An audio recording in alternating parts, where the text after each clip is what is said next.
Olá a todos, bem-vindos ao segundo módulo e o primeiro módulo teórico. Aqui exploraremos a gênese da psicanálise, tá? Vou alertá-los que um vídeo só seria muito difícil a gente explorar toda a questão da psicanálise, todos os conceitos, assuntos e teorias, porque é extensa, tá?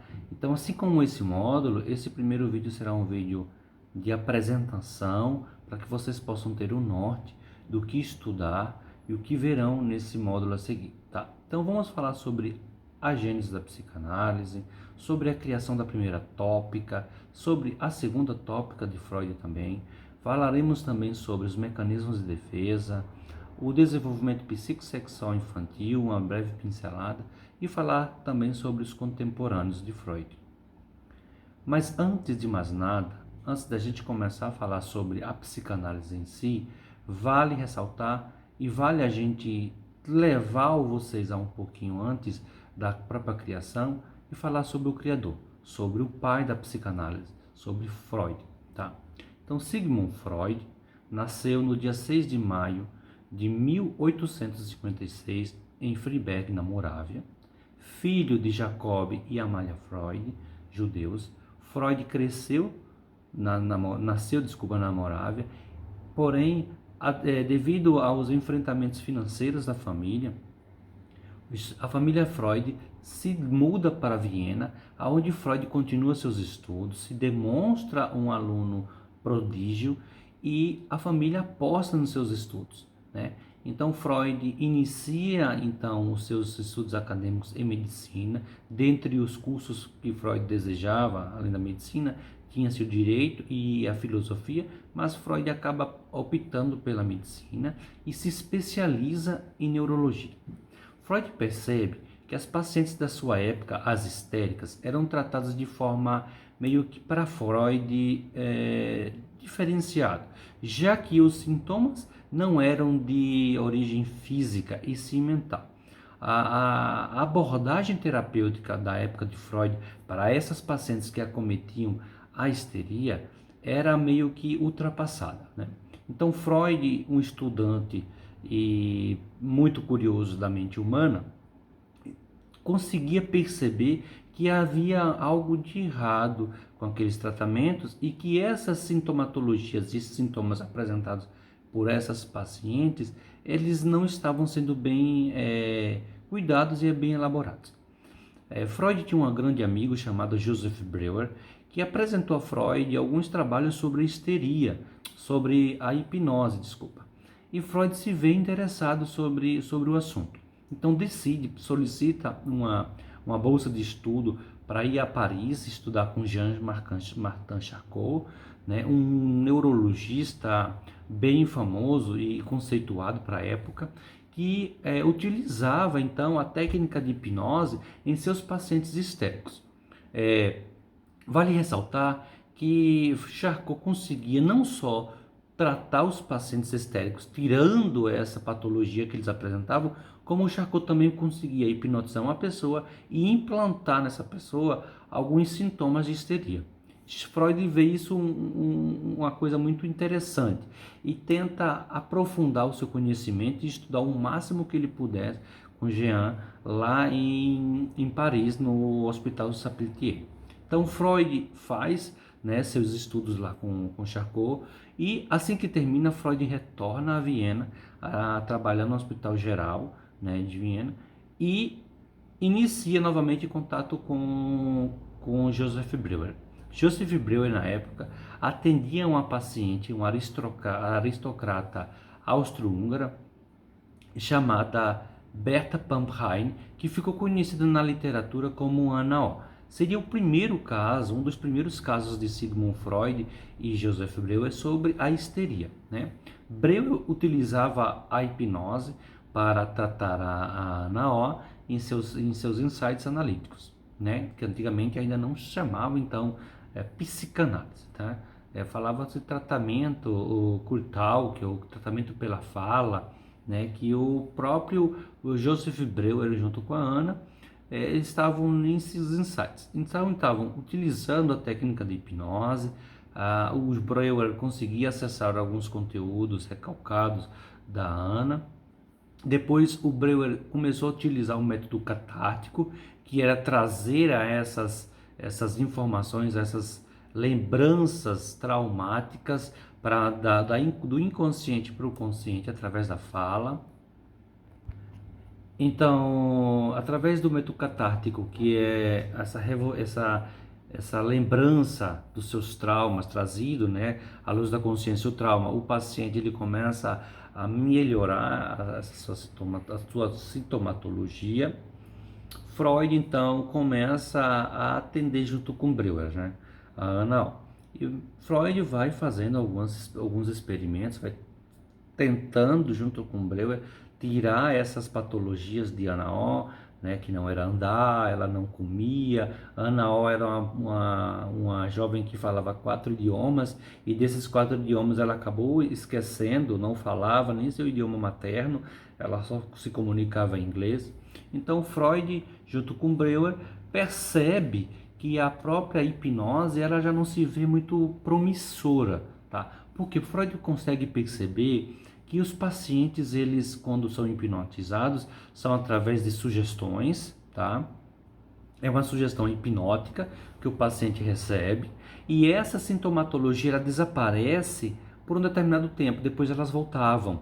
É como se o cérebro dos pacientes pudessem ser religados novamente com seus traumas, e essas sintomatologias eles apresentavam novamente, né, para Freud, né, num paciente, através do paciente. Então Freud começa então a tratar essa paciente. Junto a isso ele vai tratando também Elisabeth von Ehre, e Freud vai ter um insight. Freud sugestiona muito a Elizabeth durante as suas sessões de análise, e a Elizabeth chega um determinado momento que fala a Freud que deixe ela falar, que não a interrompa na sua narrativa. E Freud observa que faz-se um bom sentido isso, né? A própria paciente, em sua associação livre de ideias, ela consegue acessar esses conteúdos que estavam recalcados e trazendo à luz da consciência esses traumas ou essas dores, trazendo então esses traumas ou essas dores à luz da consciência, e junto isso melhorando, tirando toda a sintomatologia então histérica. Freud então consegue perceber esse dinamismo da mente humana, né? E ele então começa a abandonar então a hipnose e o método catártico, e utilizar então a associação livre de ideias, tá? Então é assim que é surgido a psicanálise, através de experimentos, através de insights em que Freud foi tendo com suas primeiras pacientes, que deu-se início à psicanálise. Então, o que seria a psicanálise? A psicanálise, pelo próprio nome já diz, a psicanálise é a análise do psiquismo, né? É a cura pela fala. A psicanálise é um método terapêutico que tem como objetivo entender aonde estão as origens dos traumas ou das sintomatologias dolorosas dos nossos pacientes. A psicanálise ela vem como ferramenta para tentar entender o ser humano como um todo. É uma ferramenta poderosa para que o próprio paciente se perceba como pessoa e consiga entender aonde de veras dói, aonde de veras lhe machuca, né? Se podemos resumir, né, a grande descoberta de Freud em uma única palavra, seria o inconsciente. Freud então fica, vamos falar assim, responsável, ou é dado a Freud essa competência de ser o criador do inconsciente. Foi o primeiro a estudar, na verdade. O inconsciente ele já existia, já se era mencionado antes de Freud. Porém, foi o primeiro a estudá-lo de forma científica. Foi o primeiro a dar voz a essa instância, né?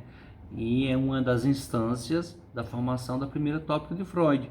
Nós temos o inconsciente, que é onde tem todos os conteúdos reprimidos, aonde é um ambiente que o próprio indivíduo ele não consegue ter acesso por livre vontade. Nós temos o pré-consciente, que é uma instância entre o consciente e o inconsciente, aquele que disponibiliza os conteúdos inconscientes a subirem para o consciente, assim também como os conteúdos conscientes a descerem para o inconsciente.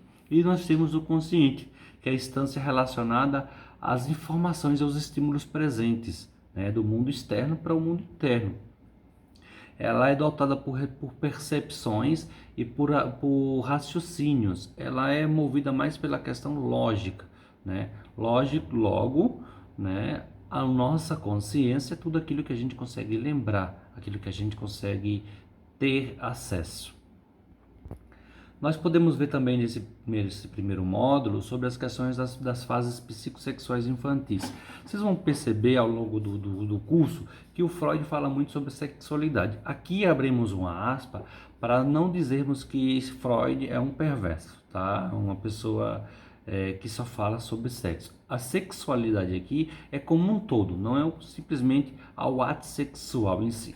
Freud percebe que na sua estruturação da psicanálise, a psicanálise ela surge nessa estruturação da questão sexual, em prazer, em libido, em recalque, em pulsão de vida, em pulsão de... Tudo isso vocês vão ver ao longo do curso, vocês vão entender o que quer dizer cada palavra dessa, já para vocês se familiarizando em questão de libido, prazer, em recalque, guardar, reter, esconder esse sofrimento. Pulsão de vida é aquilo que dá prazer, pulsão de morte é aquilo que ele não quer mais prazer. Ou seja, essas denominações e essas estruturações que o Freud vai dando, vocês vão ter conhecimento e vocês vão estudar isso. Tenham calma, eu sei que às vezes são palavras que requer um pouco de estudo e vocês vão ficar um pouco assustados, mas tenham paciência, tá? Então aqui voltando, a sexualidade aqui é no geral, é tudo para Freud, tudo que dá prazer, tudo que dá satisfação é um ato, não deixa de ser um ato sexual, né? A própria pessoa, o desenvolvimento psicossexual infantil, o Freud vai nos demonstrar que ele vai ser dividido em 5 fases: fase oral, anal, fálica, libidinal e genital. Em cada fase dessa haverá uma zona erógena, que é uma zona de prazer, e nessa zona de prazer haverá alguns problemas quando elas não são bem executadas. Então nós temos a fase oral, que a zona erógena é a boca, a anal são os esfíncteres, a genital, então, são os órgãos genitais, mas não a erotização desses órgãos genitais, isso é uma percepção desses órgãos genitais. A libidinal, não existe uma zona erógena, o indivíduo ele transcende esse prazer, ele vai fora do seu corpo, fora do corpo da outra pessoa. Vocês vão perceber isso nos próximos módulos. E nós temos a fase genital, que aí sim há uma erotização dos seus genitais, é uma busca por alguém do sexo oposto ou do mesmo sexo, dependendo do próprio indivíduo. Nós vamos perceber, e vocês vão ver também, que dentro da fase genital nós temos o complexo de Édipo, que é a base. Vamos lá, se é algo que é de base da psicanálise, nós temos o complexo de Édipo, que ele será retratado, vocês vão entrar em detalhes sobre esse assunto. O complexo da castração, que é outro assunto fundamental na teoria freudiana, tá? Então vocês vão ver que depois Freud, em sua segunda tópica, ele fala sobre a criação de um conceito mais sistêmico, tá? Id é uma instância animal, movida só por prazer, por satisfação e desejo, né? O ego é a instância psíquica principal, é a que busca o equilíbrio entre a desavença entre o id e o superego, e o superego como instância que busca a regularização da nossa moral, condicionada pela sociedade, pela cultura, pelos nossos pais, por toda essa questão moral e ética do indivíduo, tá?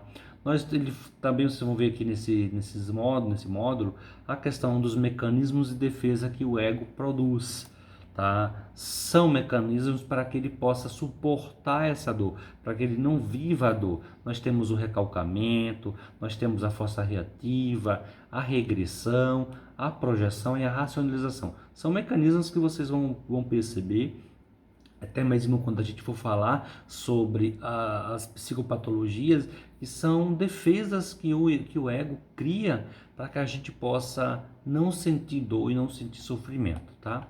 E aí vocês vão ver também alguns contemporâneos a Freud, como Jung, a sua participação na formação da psicanálise, a criação da psicanálise, o início da amizade de Freud com Jung e depois o seu rompimento. Nós temos a Melanie Klein, que traz a questão objetal, ela tira essa função do falocentrismo trazida por Freud, ela fala muito no seio cêntrico, ela traz muita questão dos jogos lúdicos para a criança. Freud não tratava a criança, Melanie Klein começa a trazer essa abordagem mais para as crianças. Melanie Klein é pioneira e, vamos falar assim, uma das percursoras no atendimento aos psicopatas, aos os que apresentam as psicopatias, que Freud só tratava as neuroses, tá? Nós vamos ter também o Donald Winnicott, que vem trazendo a questão do self, é um discípulo da Melanie Klein, ele traz uma abordagem muito pegada na questão da mãe boa, do seio bom, seio mau, a mãe suficiente boa, a mãe suficiente má. Ele tem uma pegada também muito para a questão do jovem na infância. O Bion é uma contribuição muito boa para a psicanálise, da questão grupal, né, os atendimentos grupais, nas sessões analíticas que não são recorrentes, tá? Nós vamos ter também Jacques Lacan, que é um dos mais importantes depois de Freud, porque Jacques Lacan traz uma escola chamada escola lacaniana, que é uma abordagem um pouco diferenciado, talvez foi quem mais trouxe a psicanálise para perto da ciência.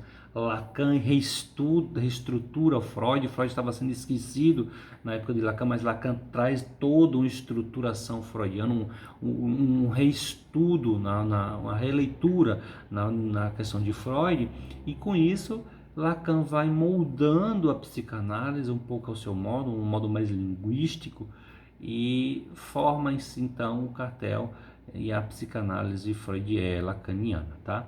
Então, esses seriam hoje, nesse módulo, uma introdução do que vocês verão, né? Então, a gente se encontra nas aulas, nos próximos módulos, nas aulas que são agendadas, para que vocês possam tirar suas dúvidas, reforçarem o conteúdo que vocês já estudaram, interagirem com seus colegas de curso e com os professores, tá?